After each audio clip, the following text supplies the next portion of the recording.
কি অবস্থা সবাই কেমন আছেন? আশা করি সবাই ভালো আছেন। সকালবেলা হচ্ছে প্রতিনিয়ত হালকা কুসুম গরম পানি দিয়ে একটা লেবুর রস হচ্ছে আমি খেয়ে ফেলি পানিতে দিয়ে। তারপরে হচ্ছে দুপুরের জন্য একটু একটু করে কাজের আয়োজনগুলো শুরু হয়। ওদিকে তো সকালে নাস্তাগুলো গোছানো হয়, ওটা তো আর কখনো অবহেলা করা যাবে না। সকালবেলা যারা ভাত খেতে পছন্দ করে, রুটি খেতে পছন্দ করে, তাদের জন্য আবার সেগুলো গুছিয়ে নেওয়া হয়। এদিকে হচ্ছে সকালবেলা হচ্ছে আজকে একদম আর্লি কাজগুলো কমপ্লিট করছি। একটু বের হবো, সেই উদ্দেশ্য হচ্ছে কাজগুলো কমপ্লিট করা। কে উঠলো না উঠলো, কে খেলো না খেলো, আমার কাজ হচ্ছে যে দুপুরের কাজটা তাড়াহুড়ো করে একটু গুছিয়ে নিলে আমার কিছু কাজ এগিয়ে যাবে।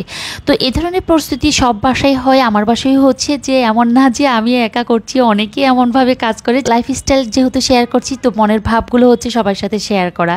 তো আজকে যে মাছগুলো আমি গুছিয়ে নিচ্ছি, প্রথমে আস্ত বড় দুটো ইলিশ মাছ দেখিয়েছিলাম, মাছগুলো এখনও ভিজে ওঠে নাই, তাই হচ্ছে আমি একটা ট্রেতে রেখেছি। এদিকে হচ্ছে কই মাছ হচ্ছে, আসলে এগুলো চাষের কই মাছ, পুকুরের কই মাছ না বা দেশীয় কই মাছ না। চাষের কই মাছটাকে ভালোভাবে হালকা কেচে এবং হচ্ছে ভালোভাবে চটকে ধুয়ে একটা লেবু রস চিপে দিয়ে হচ্ছে পানিতে হচ্ছে লবণ দিয়ে এভাবে 10 থেকে 15 মিনিট প্রতিনিয়ত রেখে দিই। এটা যে কোনো মাছের ক্ষেত্রে, যে কোনো মাছ পিস থেকে যখন বের করে রান্নার জন্য রেডি করি, আমি একটু লেবু রস হচ্ছে একদম চিপে দিয়ে, একটা লেবুর রসে হচ্ছে চিপে দিয়ে তারপরে হচ্ছে লবণ মেখে রেখে দিই। তো এগুলো হচ্ছে গুছিয়ে রাখছি। ওদিকে হচ্ছে চিংড়ি মাছ, এগুলো হচ্ছে গলদা চিংড়িও না, আবার হচ্ছে বাগদারা চিংড়ি নামে একটা মাছ পাওয়া যায়, এটা আমাদের এলাকাতে বাগদারা মাছ বলে। তো সেই মাছগুলোর উপরে পলেপটা ফেলে দিয়ে দেন হচ্ছে হালকা লবণ আর হচ্ছে হলুদ দিয়ে মেখে নিচ্ছি ফ্রাই করার জন্য। হালকা ফ্রাই করে দেন হচ্ছে ভুনা করে নেব। এভাবে কে কে মাছ খেতে পছন্দ করেন অবশ্যই জানাবেন। আমার মা থাকলে হয়তো বা অনেক বেশি ঝাল দিয়ে একদম পোড়া পোড়া করে তারপরে হচ্ছে একদম চিংড়ি মাছ থেকে যখন তেলটা ভেসে আসতো, তারপরে হচ্ছে গরম গরম ভাতের সাথে খাবার জন্য রেডি করতে। এটা হচ্ছে আম্মা ছোটোবেলায় আমাদেরকে এভাবে, মানে আম্মা পছন্দ করতেন, সেই জিনিসটা আমরা ফলো করতাম, আম্মার দেখা দেখি আমরা খেতাম। এখনও এই চিংড়ি মাছ বোনাটা দেখলে আম্মার কথা আমার খুব বেশি মনে পড়ে। তো এদিকে হচ্ছে এগুলোকে একদম গুছিয়ে রাখলাম, যেহেতু ইলিশ মাছটা ভিজে নাই তাই একটু ওয়েট করছি। ওদিকে হচ্ছে লবণ আর হচ্ছে লেবুর রস দিয়ে কই মাছটাকে ভিজিয়ে রাখলাম। তো এদিকে হচ্ছে প্রায় 11:30টার মতো বেজে গিয়েছে। রান্নাঘরে এক্ষুনি চলে যাব, যেহেতু আমি রান্নাঘরের ওগুলো গুছিয়ে রাখছি আস্তে আস্তে অল্প অল্প করে। এদিকে হচ্ছে বাসার যারা অন্যরা আছে তারা হচ্ছে বাসাটাকে একদম ফ্রেশভাবে গুছিয়ে হচ্ছে দুপুরের জন্য আবার ফ্লোর মোছা, ঝাড়ু দেওয়া, সবগুলো কাজগুলো কমপ্লিট করছে। ফার্নিচারগুলো আরেকবার মুছে নিচ্ছে, ওরা ওদের কাজগুলো কমপ্লিট করছে। আর আমি হচ্ছে একটা না দাঁড়িয়ে হচ্ছে সব রান্না কমপ্লিট করব, সেজন্য হচ্ছে আমি চেষ্টা করতেছি যে একসাথে যেন 2 চুলে রান্না বসাতে পারি।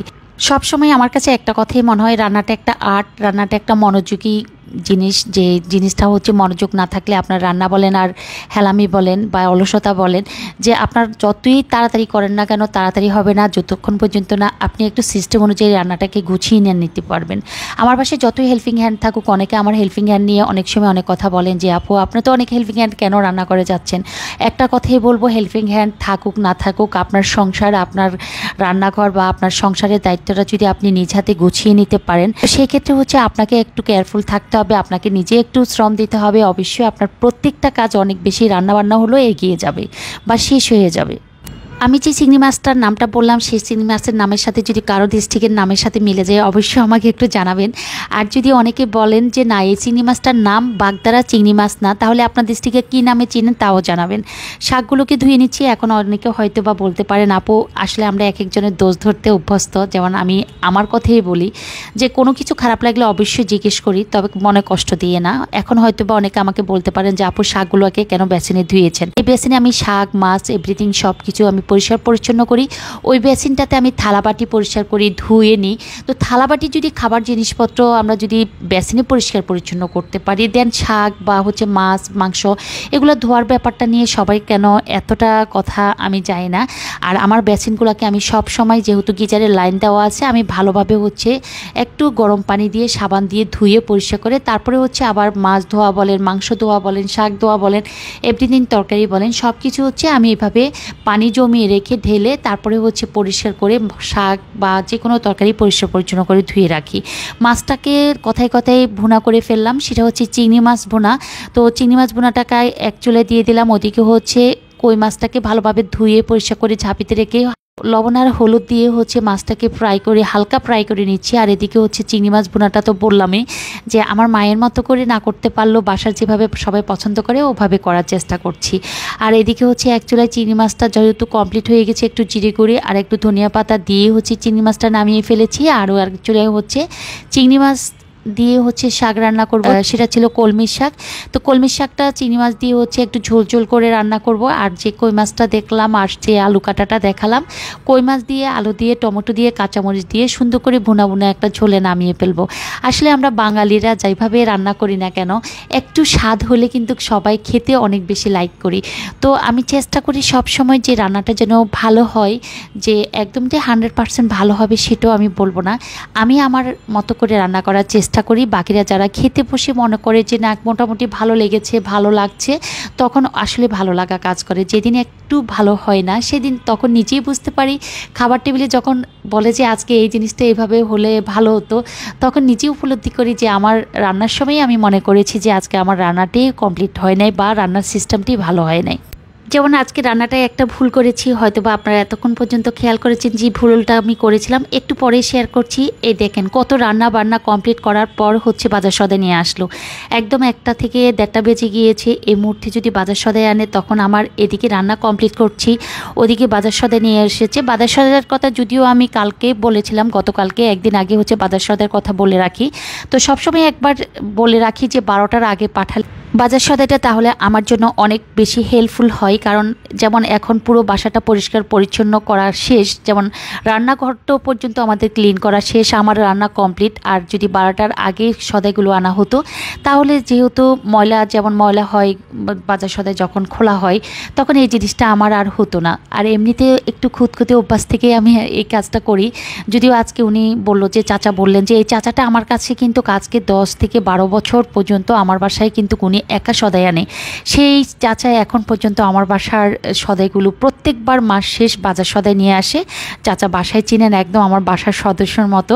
ওনাকে অনেক বেশি সম্মান দিয়ে চলি। উনি যেহেতু রিক্সা চালক, ভ্যান চালক, দুইটাই আছে ওনার, ভ্যান গাড়ি রিক্সা। যে মাসে একদম বাজার সদাই একটু বেশি লাগে সেদিন হচ্ছে উনি ভ্যানে করে আনে, আর যখন একটু বাজার সদাই একটু কম লাগে সেদিন হচ্ছে রিক্সায় করে আনে। তো ভ্যানে আনুক আর রিক্সায় আনুক, উনি যেই শ্রেণীরও হোক না কেন অনেক বেশি শ্রদ্ধা করি, অনেক বেশি ওনাকে সম্মান করি। আর উনি হচ্ছে আমার বাসার, ওই যে বললাম বাজার সদাই আনতে আনতে আমার বাসায় এত পরিচিত একজন মুখ হয়ে গিয়েছে। ওনাকেও আমরা আমাদের ফ্যামিলির একটা সদস্য মনে করি। তো সেই জন্য আমি হচ্ছে সবসময় উনি যখন আসে সদাই নিয়ে একদম আমার রান্নাঘরে এসে আমাকে সব গুছিয়ে দিয়ে তারপরে খেয়ে দিয়ে এবং ওনাকে হচ্ছে আমি পথ ভাড়া এবং হচ্ছে যেই বাজার সদাই যে দোকান থেকে আনা হয় ওনাদের আবার টাকাটাও হচ্ছে আমি বাসা থেকে ওনার হাতে দিয়ে দিই, তারপরে উনি চলে যায়। তো আসলে মানুষ আমরা চলে যেতে হবে একদিন, সবাইকে আমরা ছোট বড় বা ভেদাভেদ না রাখি সবাইকে সম্মান করি। সে রিক্সা চালক হোক, ভ্যান চালক হোক, কোটিপতি হোক আর একদম নিম্ন শ্রেণী হোক, আমি কখনো দুই চোখে দেখি না। আমি সবসময় চেষ্টা করি যে সবাইকে সমান তালে, সমান চোখে, সমানভাবে সম্মান করার। তো এই তো বাজার সদাইগুলো দিয়ে ওনাকে টাকা দিলাম, তারপরে হচ্ছে ওনাকে একটু নাস্তা দিলাম, যেহেতু আমার রান্নাটা কমপ্লিট হয়নি। তো নাস্তা দিয়ে হচ্ছে ওনাকে বিদায় করে দিয়ে এখন হচ্ছে ওরা হচ্ছে সব কিছু গুছিয়ে নিচ্ছে। ওদিকে হচ্ছে রান্নার চুলা বন্ধ করে দিয়েই হচ্ছে আমি আবার বাজার সদাইগুলো স্লিপ অনুযায়ী বুঝিয়ে নিয়েছিলাম যে কি কি বাজার সদাইয়ের জন্য বলেছিলাম আর কি কি বাজার সদাই আজকে আনা হলো। আর এদিকে হচ্ছে রান্নার চুলাটা যেহেতু অফ করে দিয়েছি, সব কিছু ঢেকে বাজার সদাইটা গুছিয়ে তারপরে হচ্ছে আবার নতুন করে রান্নাবান্না যেগুলো একটু অসমাপ্ত ছিল সেগুলো সমাপ্ত করে গোসল করে ফ্রেশ হয়ে দেন হচ্ছে 2টা কি 2:30 বেজে গেছে, তারপরে খাবার টেবিলে খাবার দিলাম। এই তো সবার সাথে ছোট্ট করে একটা ব্লগ শেয়ার করলাম। সবাই অনেক বেশি ভালো থাকবেন, দোয়া করবেন, আপনাদের জন্য অনেক বেশি সম্মান জানিয়ে আল্লাহ হাফেজ।